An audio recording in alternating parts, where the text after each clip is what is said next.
It has constipation. What? The principal's jaw went slack. His face was a mask of pure disbelief. What did she just... It's not defecating properly. If it were possible, the principal looked even more astounded.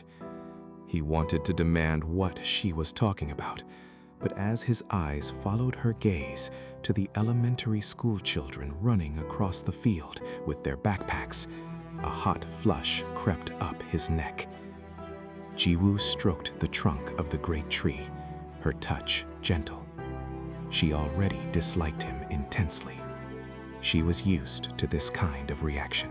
Defecation is important. She said calmly. It's a perfectly natural and necessary process. You know that, of course. The principal coughed, a dry, annoyed sound. He hid a smirk behind his hand. Just as I thought, an unhinged quack. Fixing a few trees properly would cost tens of thousands of dollars. He'd rather cut them down. That was why he'd contacted this woman's shabby little outfit instead of the big-name arboretum in the city. His plan was simple. Let her perform her ridiculous treatment. Injure the tree again himself, and then blame the whole mess on the absurd Tree doctor. He'd demand a refund for damages and then get his way and have the tree removed. A win-win for the school's budget. This is one of the landmark trees of our school. The principal said, lowering his brows in a show of earnest concern. It's a symbol of our vitality. Are you sure you can save it? Consider it done. She said simply. The treatment isn't difficult. To put it simply, the tree has eaten, but it can't defecate. It's constipated, so it can't spread its roots properly. Jiwoo's gaze swept across the school grounds, and her brow furrowed. When a tree can't defecate, it begins to die from the top down. From the looks of it, most of your trees are already in the early stages. So what does the treatment involve? The principal asked, feigning reluctance. His eyes raked over her, from head to toe. Tattered work pants, dirt caked under her fingernails, the faint, clinging odor of fertilizer.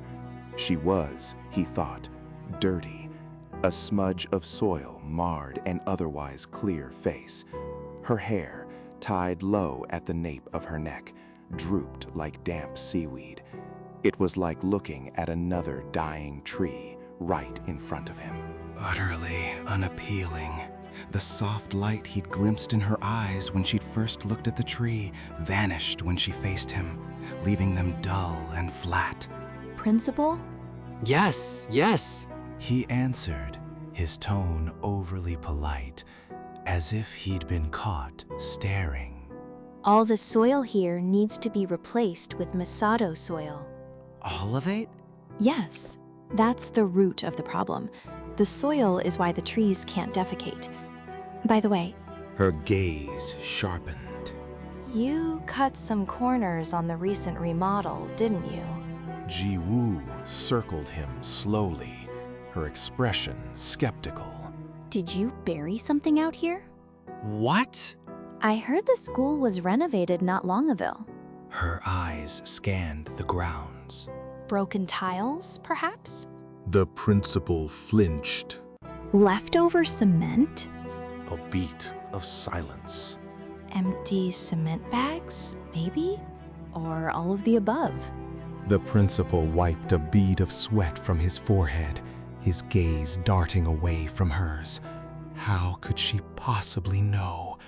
To save on disposal fees, they had buried the construction waste right here on the grounds. No one was supposed to know, yet this scruffy tree doctor saw everything. When that kind of waste gets wet, it sets like concrete. She explained. It contaminates the soil. The roots can't penetrate it, so they choke and rot. We'll find it all once we start digging, of course. I'll have an estimate sent over by the end of the day. Jiwoo smiled, a placid, innocent expression, as she wiped her own sweat with a flower-patterned handkerchief tied around her neck. The smile, however, never reached her sharp, cold eyes. And naturally, I'll have to file a report with City Hall first. The principal's sullen face crumpled as he rushed toward her. Doctor, please, just listen. You were so pleased with the money you saved, weren't you? She said, looking him straight in the eye. Now you'll pay double, maybe triple that in fines. Like I said, defecation is a very important process for humans and for plants. Satisfied, Jiwoo turned to leave. She let out a soft sigh.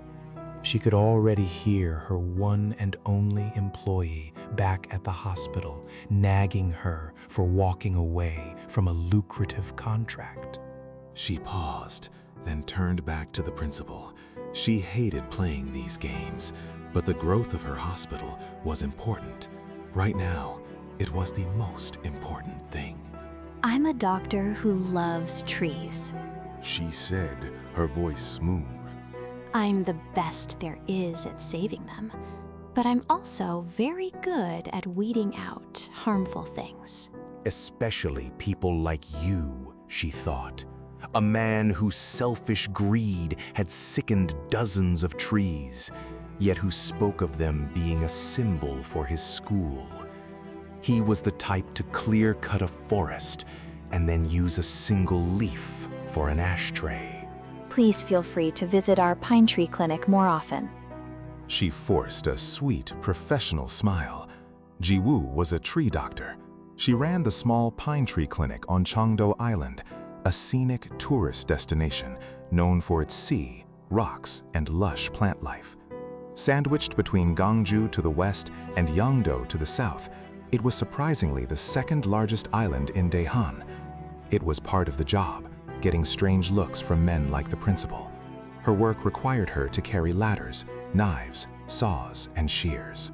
It required her to climb high into the branches, to inspect trunks and root systems up close.